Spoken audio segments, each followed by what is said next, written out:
Kita semua kan sering ya masuk ke gedung-gedung pencakar langit yang kelihatannya megah banget. Tapi pernah nggak sih kita mikir di balik semua itu ada otak tak terlihat yang ngatur semuanya? Nah, hari ini kita bakal bongkar rahasia di baliknya. Coba deh, kita bayangin, ada ribuan lampu, ratusan AC di puluhan lantai. Kayaknya mustahil banget kan kalau harus ada orang yang nyalain dan matiin satu-satu setiap hari? Terus gimana caranya semua itu bisa jalan dengan efisien? Nah, ini dia pertanyaannya. Jadi masalahnya tuh apa? Ternyata di balik kemegahan sebuah gedung modern, ada tantangan operasional yang wah besar dan rumit banget. Dulu tuh ya semuanya serba manual. Coba bayangin ada petugas yang harus lari-lari naik turun cuma buat nyalain atau matiin lampu sama AC. Kebayangkan capeknya? Udah gitu boros energi banget dan gampang salah pula. Jelas ini cara yang udah ketinggalan zaman. Nah, disinilah teknologi canggih masuk. Solusinya itu keren banget, namanya otomasi gedung atau building automation. Jadi apa sih building automation system itu? Gampangnya gini, anggap aja ini adalah otaknya si gedung. Satu sistem pinter yang terpusat, yang nyambungin semuanya, dari lampu, AC, sampai keamanan, dan bikin mereka semua kerja bareng secara otomatis dan cerdas. Intinya sistem ini punya 3 tugas utama. Pertama, manajemen energi biar nggak ada listrik yang kebuang sia-sia. Kedua, kenyamanan penghuni. Jadi suhu dan cahaya di dalam gedung selalu pas. Dan yang ketiga, operasional gedung yang bikin semua urusan pengelolaan harian jadi jauh lebih gampang. Hasil akhirnya keren banget. Gedungnya jadi jauh lebih hemat energi.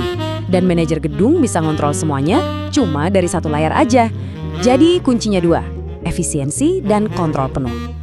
Oke, cukup teorinya. Sekarang gimana sih cara kerjanya di dunia nyata? Biar lebih kebayang, kita lihat langsung aja contoh konkretnya ya. Kita bakal pakai satu sistem sebagai contoh, namanya Tap Home. Nah, dari sini kita bisa lihat gimana sistem otomasi modern itu benar-benar beraksi di lapangan. Coba lihat deh fitur-fitur pintarnya. Misalnya nih, lampu koridor bisa otomatis redup pas malam hari. Atau AC di ruang rapat cuma nyala kalau ada orang di dalamnya. Terus manajer juga bisa mantau pemakaian listrik detik itu juga. Dan semua datanya disajikan dalam laporan yang gampang dibaca.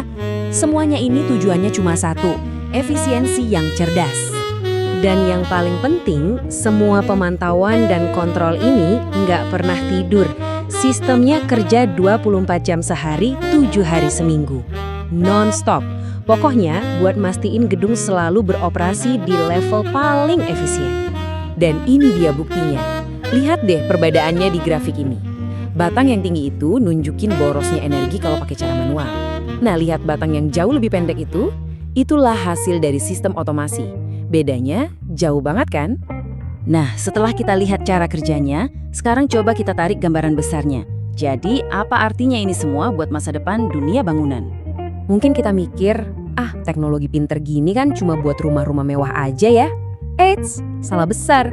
Sekarang ini, teknologi otomasi justru udah jadi standar baru buat ngelola gedung-gedung komersial raksasa. Jadi intinya sederhana banget, otomasi itu bukan lagi sekedar pilihan atau fitur tambahan.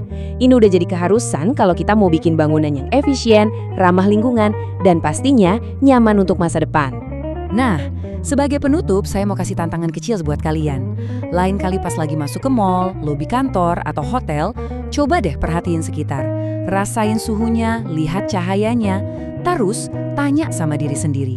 Jangan-jangan gedung ini punya otak pinter yang lagi kerja di belakang layar?